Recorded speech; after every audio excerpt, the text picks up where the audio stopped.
Hello students, how are you all? I hope you all are doing well. Yes, I am Prachi Chaudhary taking a lecture of business communication, and today's topic is effective communication. Yes, what is effective communication? In last lectures we learned about communication or business communication, but today we learn about effective communication. And effective communication is a process of exchanges ideas, thoughts, knowledge and information such that the purpose or intention is fulfilled in the best possible manner. In simple words, it is nothing but the presentation of views by the sender in a way best understood by the receiver. Yes, effective communication is that process in which we exchange our views, ideas, thoughts, knowledge and information in a purposeful way और in a best possible manner. और simple words में अगर कहा जाए, it is nothing but the presentation of views by the sender in a way best understood by the receiver.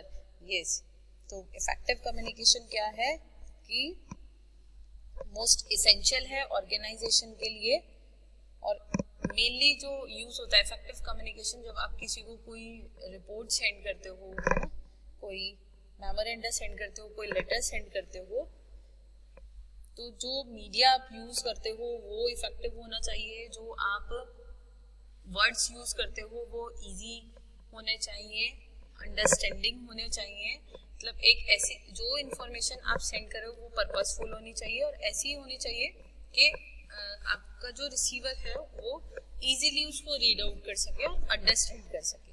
ठीक है. Next is characteristics of effective communication और 7 C's of communication. ये तो 7 C's भी आप इसको कह सकते हैं, है ना. क्यों कह सकते हैं? क्योंकि ये जो 7 पॉइंट्स हैं इनमें ये सब C से स्टार्ट हो रहे हैं, है ना. तो 7 C's ऑफ कम्युनिकेशन भी कह सकते हैं. और characteristics of effective communications are, first is clear message. Yes, clear message. अब क्लियर मैसेज का मीनिंग, वैसे तो क्लियर का मतलब होता है साफ, है ना. तो क्लियर मैसेज होना चाहिए, इसका मतलब है the message to be communicated whether oral और रिटन. आप ओरल भेज रहे हो, ओरल बता रहे हो किसी को, या रिटन में भेज रहे हो, should be clear. For this not only clarity of expression is must but also clarity of thought. It is the first and foremost requirement. Clear message always stems from clear minds and clear hearts. Since the message to be communicated is first produced in the mind of the sender, it is imperative that sender's mind should have clear thought about the objectives of communication. The clearly thought out message should be presented with clear expressions to avoid ambiguities and confusions. Clarity in expression is brought through use of precise and concrete words. तो clear message in easy form अगर easily आपको बताया जाए तो clear message क्या है? Always stems from clear minds and clear hearts, है ना. तो जो clear message होता है यानी कि आप जो भी information send कर रहे हैं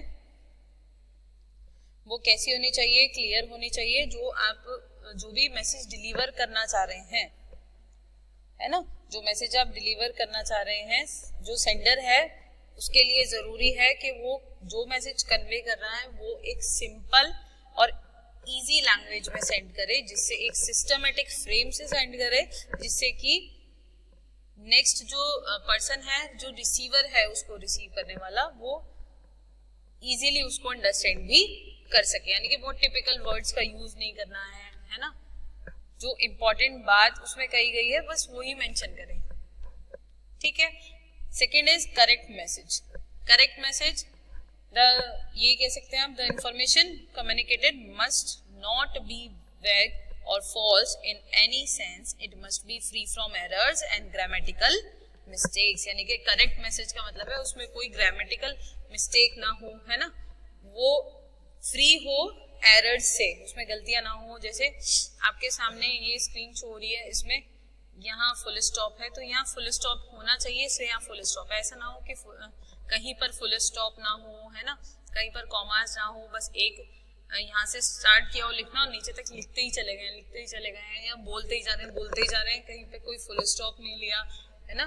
तो करेक्ट मैसेज आप भले ही जो इन्फॉर्मेशन आप सेंड कर रहे हो बहुत इजी और सिंपल लैंग्वेज में करें, और दूसरा ये ध्यान रखें कि उसमें ग्रामेटिकल मिस्टेक नहीं होनी चाहिए, दूसरा वो एरर से भी फ्री होना चाहिए, है ना।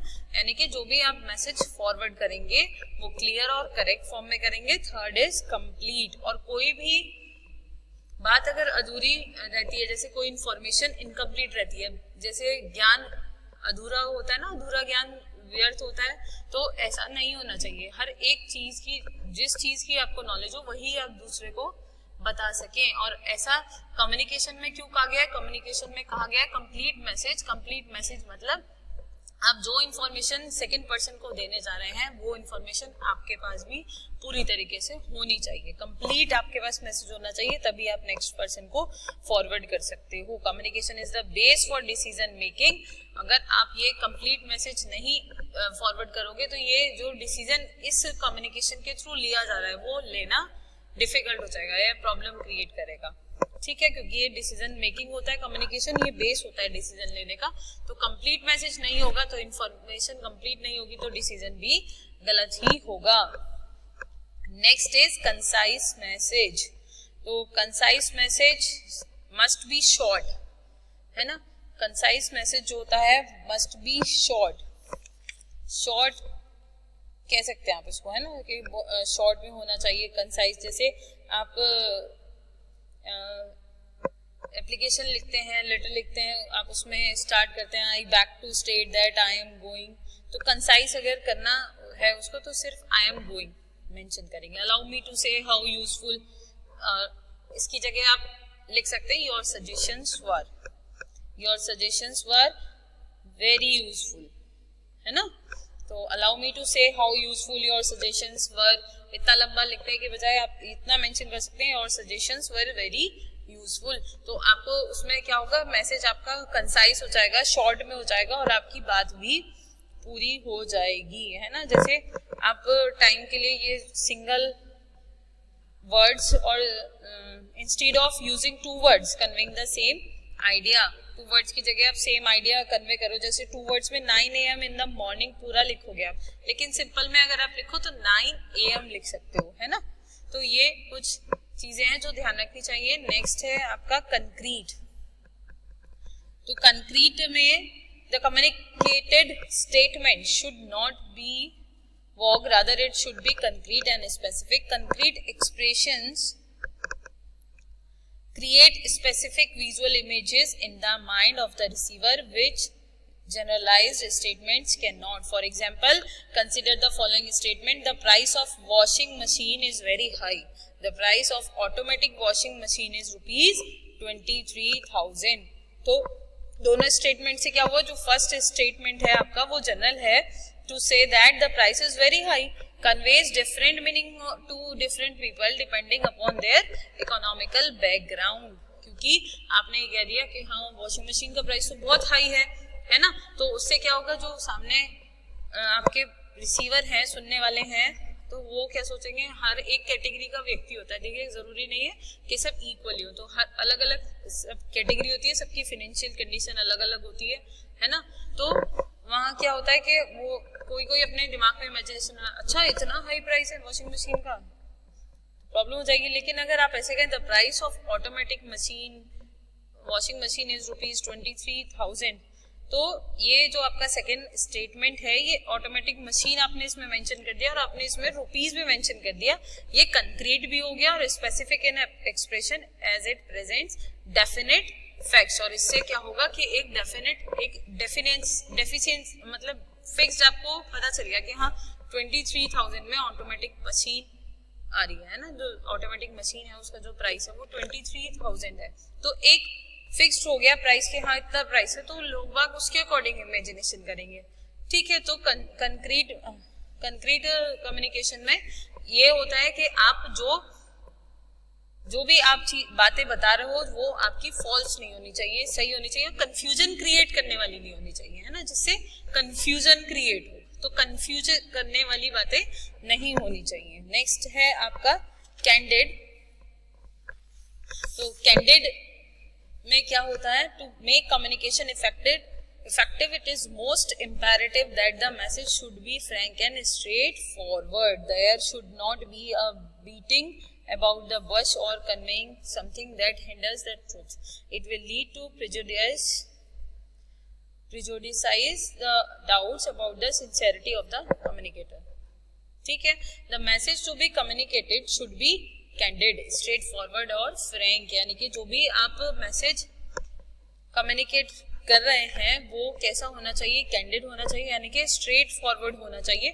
शुड नॉट बी इनडायरेक्ट, मल्टीवोकल और अनट्रू, यानी कि इनडायरेक्ट नहीं होना चाहिए, मल्टीवोकल नहीं होना चाहिए और अनट्रू नहीं होना चाहिए. Last is courteous. तो कोर्टियस क्या है,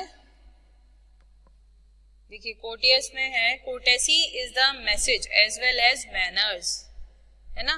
तो plays dominating role in this regard. While communicating, it is necessary that we should be considerate, compassionate and friendly. We should avoid becoming sarcastic, impatient and irritating by being aware of ourselves. यानी कि courteous मतलब आप जब भी कोई communication करते हैं तो आपके लिए जरूरी होता है कि आप एक रिस्पेक्टफुल फॉर्म में कम्युनिकेशन करें, है ना. और ऐसा भी नहीं है कि बहुत स्ट्रिक्टली आप बहुत इरिटेटिंग सी स्पीच दे दें, नहीं. आपको ऑडियंस का ध्यान रखते हुए, उनके अकॉर्डिंग, आपके रिसीवर का ध्यान रखते हुए उसके अकॉर्डिंग आपको वो मेंटेन करना चाहिए. यानी कि कोर्टियस मतलब आपको एक कोर्टेसी का मतलब ही क्या होता है, मैनर्स होते हैं ना. तो अपने एक मैनर्स में रहकर आपको अपनी प्रेजेंटेशन देनी चाहिए. यानी कि अगर आपके सामने आपसे बड़े हैं तो उनका भी सम्मान रखते हुए, उनकी भी रेस्पेक्ट रखते हुए ऐसे वर्ड्स का यूज करें जो बिहेव आपके पर्सनालिटी को सूट करते हो. ठीक है, तो ये था आज का हमारा topic, effective communication and 7 C's. Next lecture में मिलेंगे नेक्स्ट वीडियो के साथ. तब तक के लिए thank you. Stay home, stay safe.